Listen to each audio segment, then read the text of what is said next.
My name is Ava Merritt, and for as long as I can remember, my family treated me like the one who never cracks, the responsible one, the girl who didn't need help, didn't need support, didn't need anything. Not even when I was struggling so hard I could barely breathe. They loved telling people, Ava figures things out. She always has. It sounded like pride, but it felt like a sentence. And I lived under it for 29 years without realizing how much damage it had done, until the day everything fell apart in the rain-soaked streets of Seattle. It started with a phone alert I almost ignored. I was drinking lukewarm coffee in my apartment, watching the clouds roll across the Puget Sound, when a notification popped up from my bank. At first, I thought it was spam. Then I opened it. A $74,000 commercial loan had been issued, with my name listed as co-signer. My stomach dropped so fast it felt like my ribs caved in. I froze, staring at the screen, reading the words over and over. My name, my birthday, my credit score. None of which I had ever given to anyone. I knew instantly who was behind it. My little brother, Caleb, the golden child of the Merritt family, the boy who had never heard the word no in his life, the boy our parents believed was destined to become something big, the boy they poured money into like he was a bottomless investment. Cars, tuition, failed business ideas, new business ideas, all of it. My requests, my dreams, my efforts, always met with the same line. We don't have the money, Ava. You're strong enough to make it on your own. But somehow they had enough money to help Caleb open his craft beer tap room in Tacoma, a tap room he had announced on Instagram with fireworks, confetti, and a caption thanking everyone who believed in him. Everyone, apparently, included me.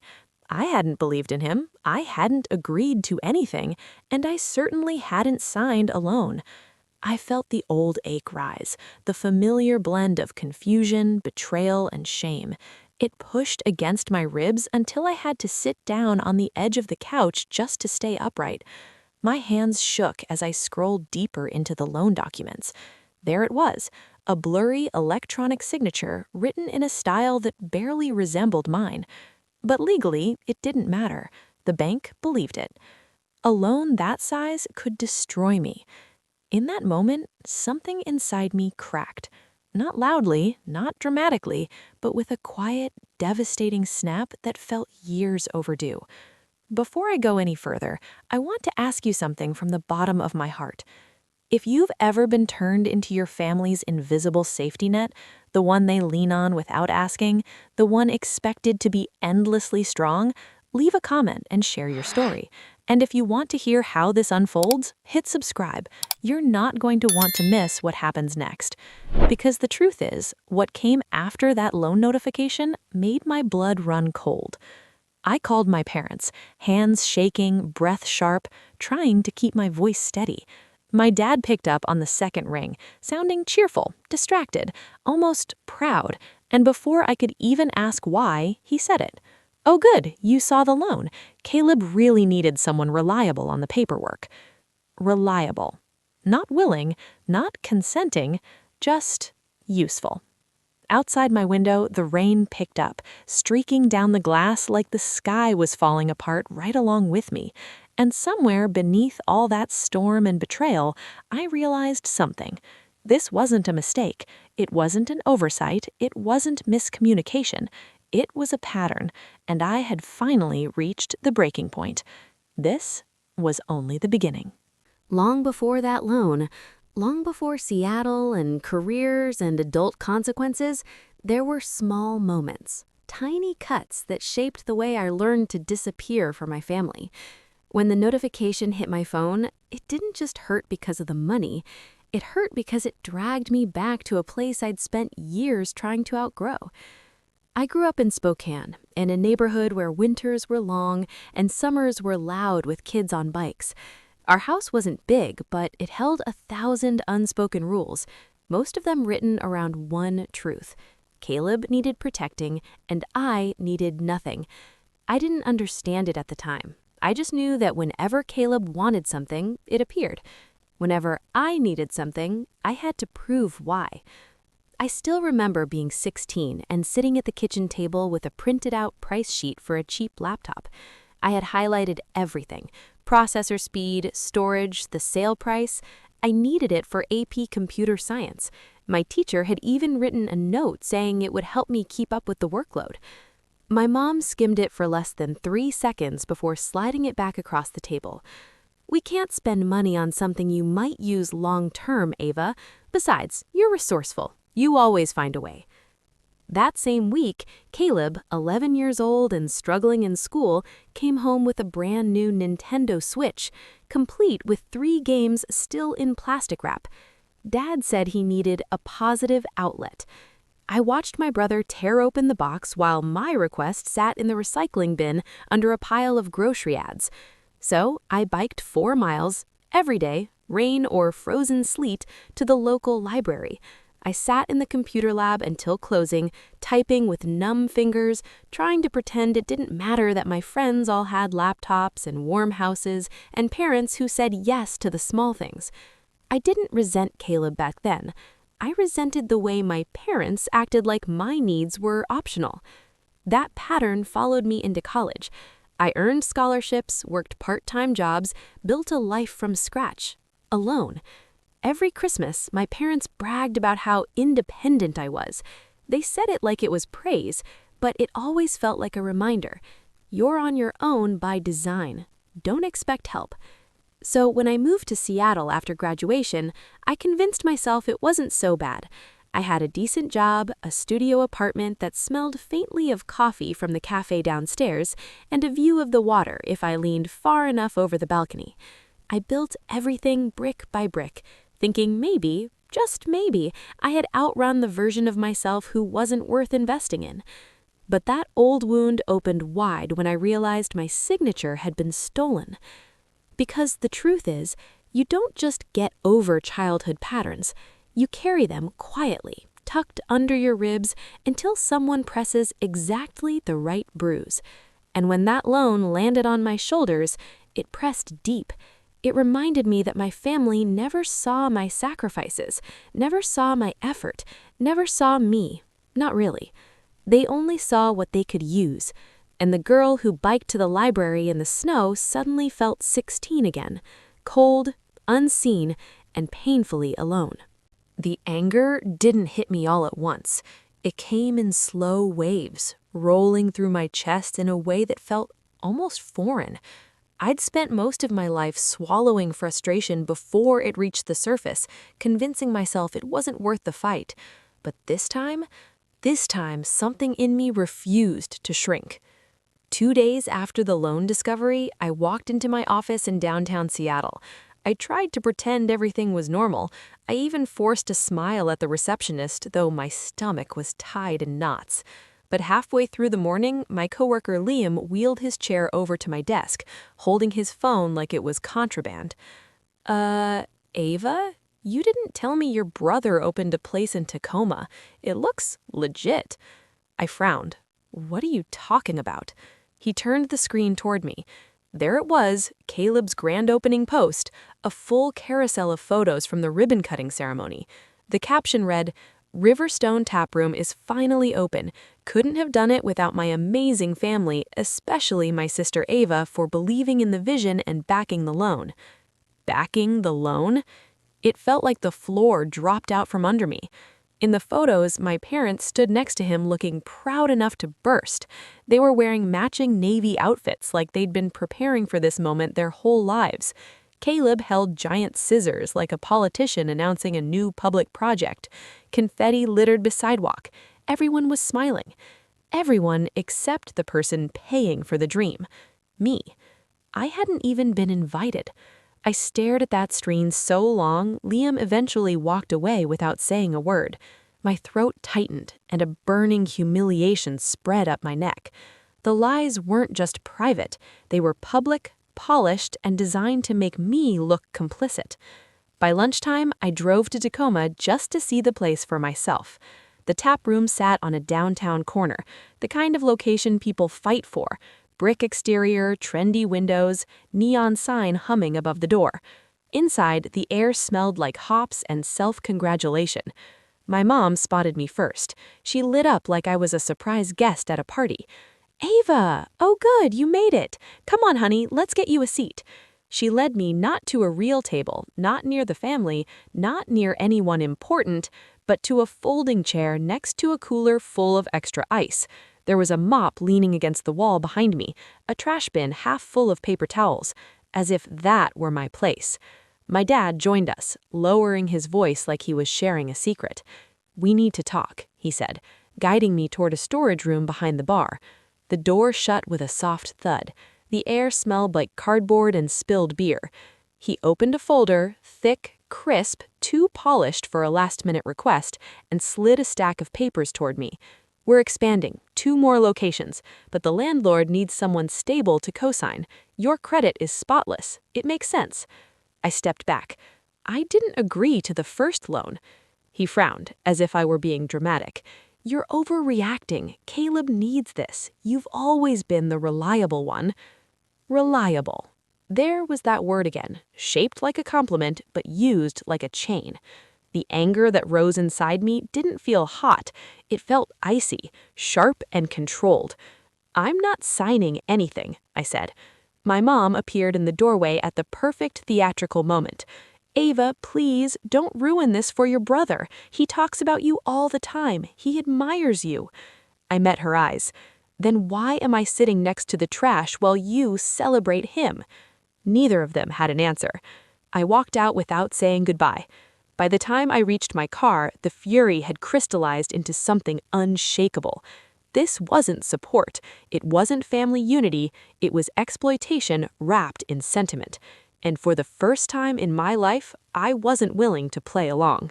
The drive back to Seattle felt longer than it should have. The highway lights blurred into streaks, and every mile seemed to press heavier against my chest.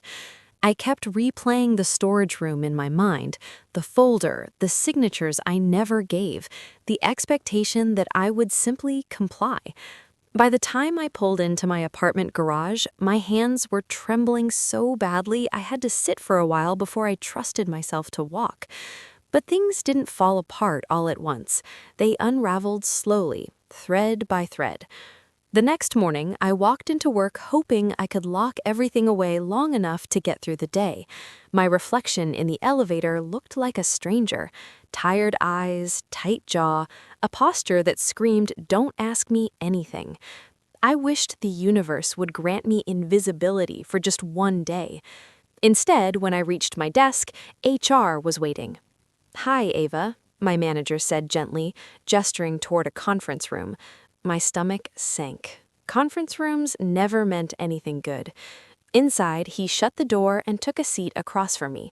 A printed screenshot sat on the table, face down.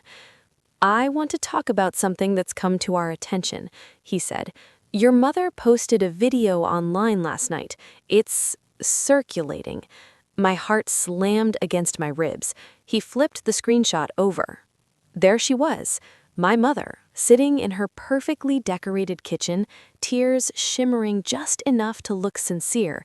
In the video description, she accused me of abandoning the family, refusing to help Caleb in his moment of crisis, and letting selfish ambitions overshadow loyalty.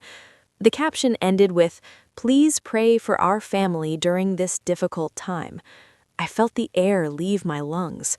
My manager wasn't cruel about it. He didn't lecture or threaten, but his meaning was clear. "This is going to affect your reputation. Please control whatever this is." Except I had no control, none at all. By noon, 2 of my freelance clients emailed to pause upcoming projects. Another messaged to say they were re-evaluating their partnerships.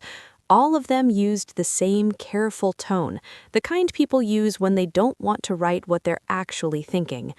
I closed my laptop, walked to my car, and sat in the driver's seat staring at my steering wheel until everything went blurry.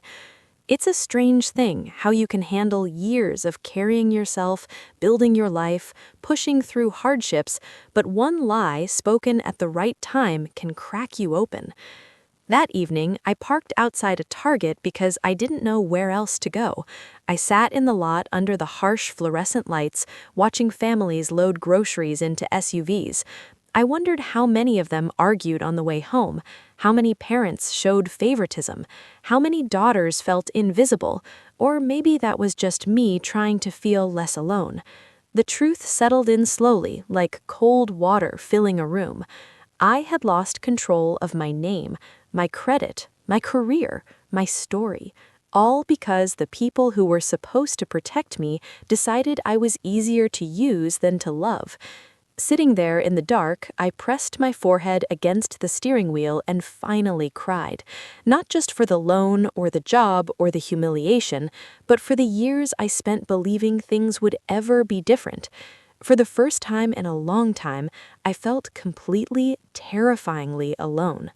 The morning after the Target parking lot breakdown, I woke with swollen eyes and the kind of exhaustion that settles into your bones.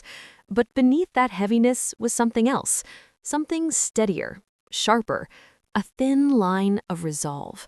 I'd spent my whole life absorbing the impact of other people's choices. Maybe it was time to stop being the landing pad. The first step was information. Cold, unemotional, undeniable information. I made coffee, sat at my kitchen table, and opened every email, every notification, every credit alert. I pulled the loan documents back up and studied every signature, every timestamp, every detail. My hands were steady this time.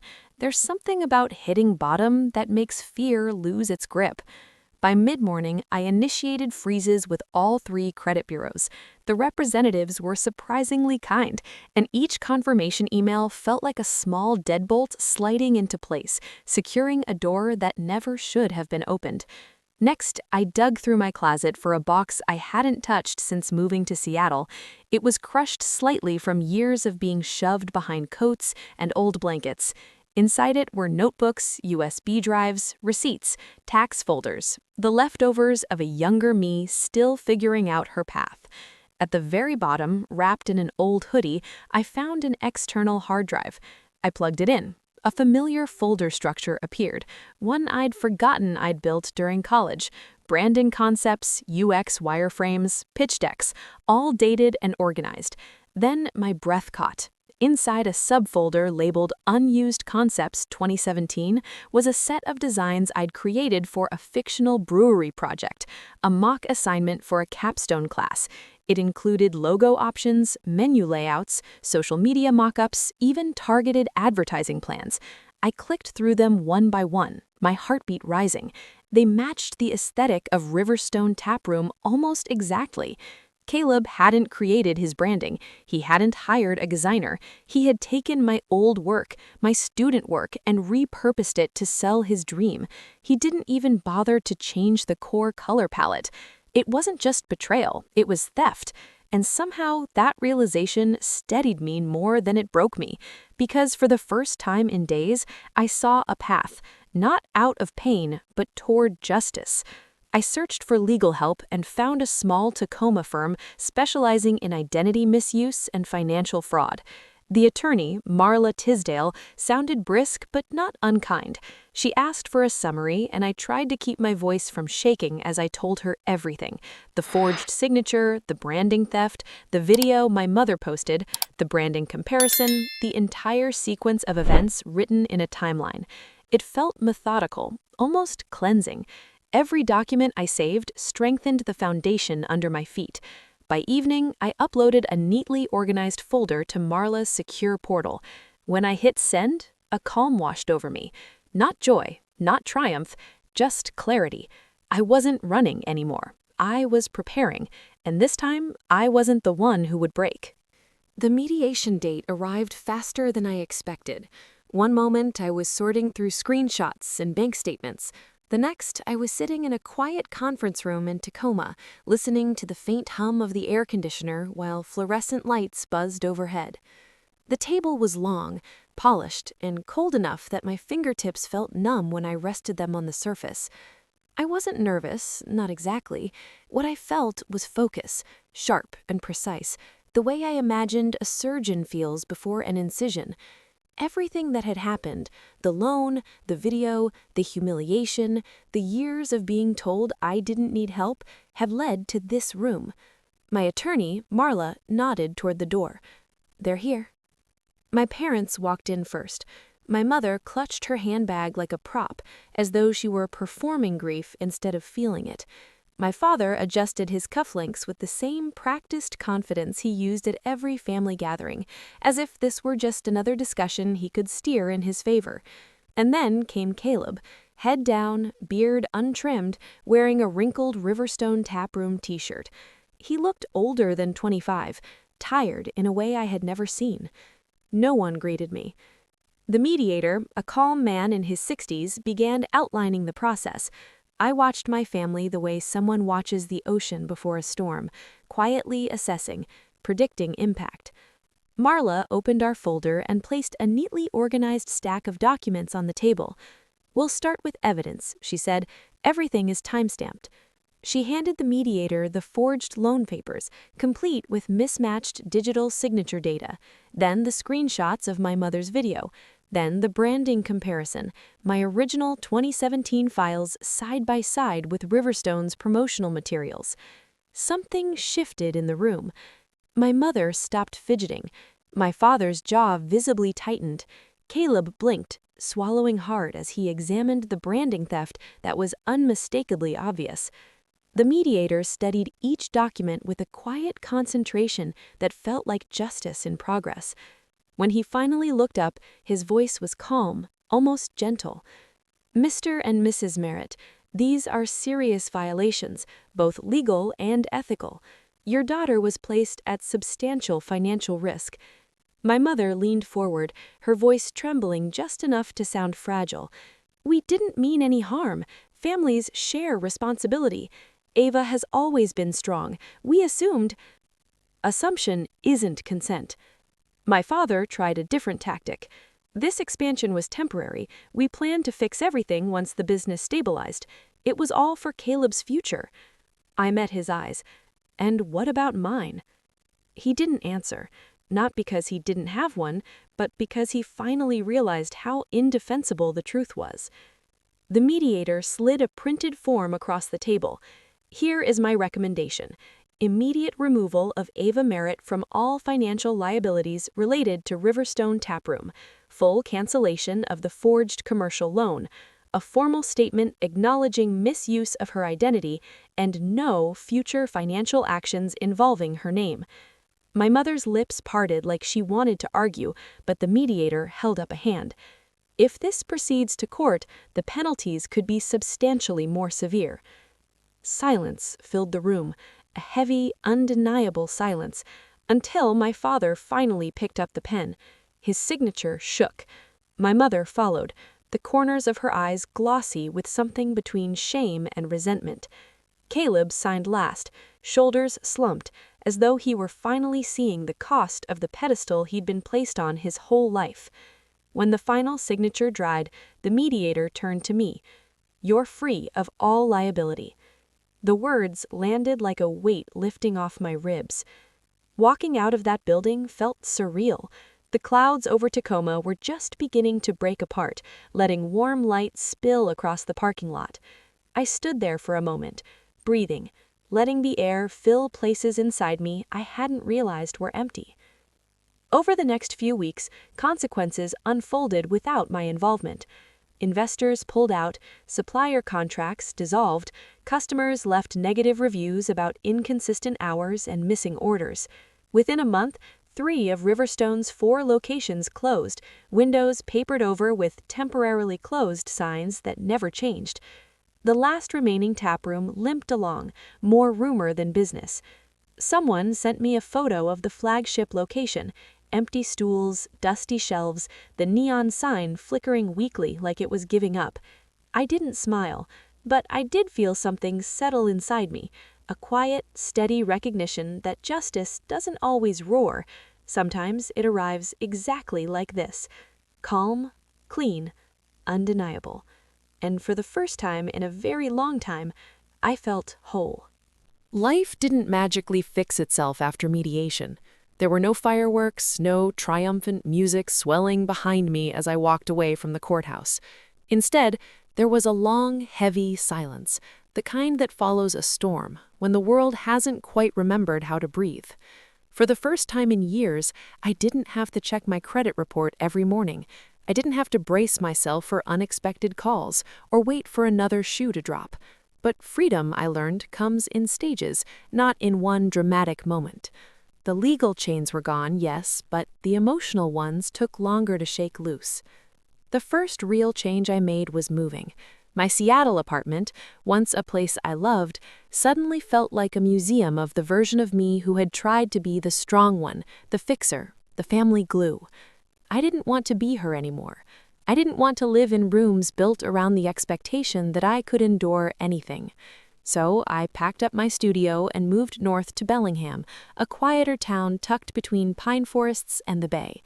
My new place was small, but the windows were large enough to let in morning light, and the neighborhood smelled like cedar and distant ocean. It felt like a beginning, not loud but steady. During the first weeks there, I let myself rest, really rest.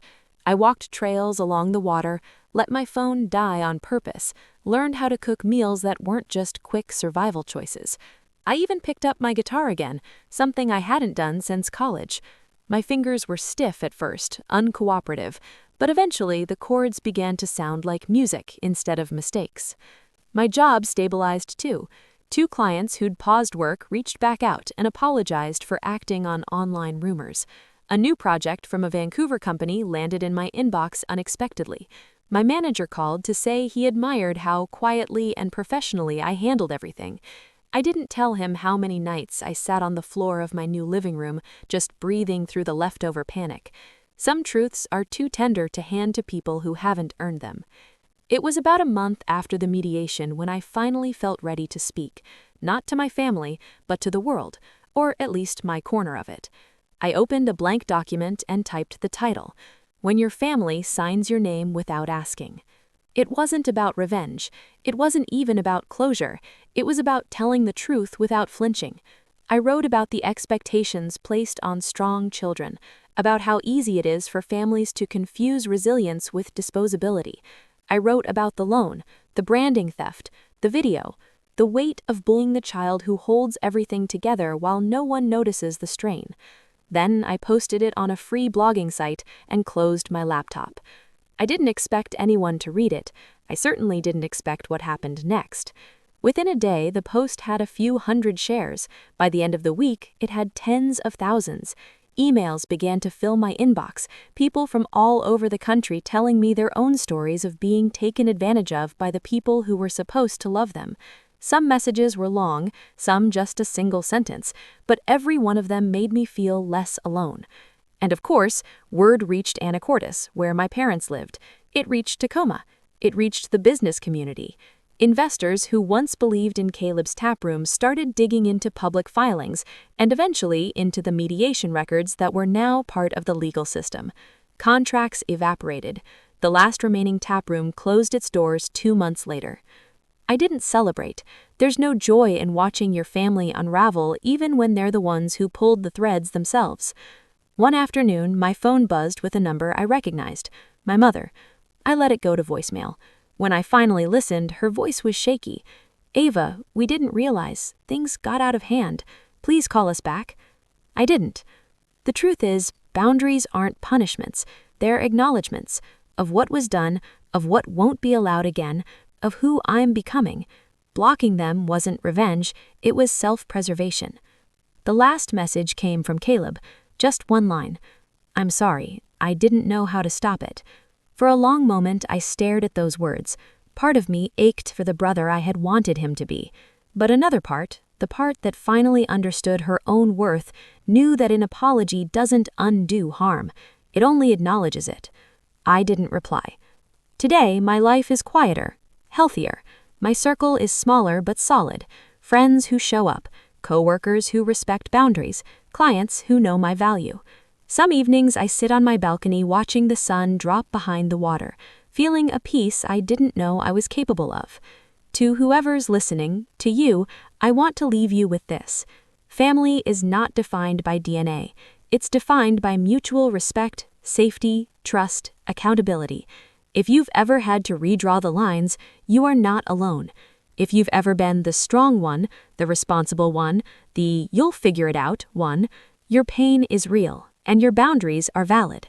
And if my story resonated with you, share yours in the comments, because somewhere out there another person is carrying the weight you just set down, and your truth might be the light they need to finally let go.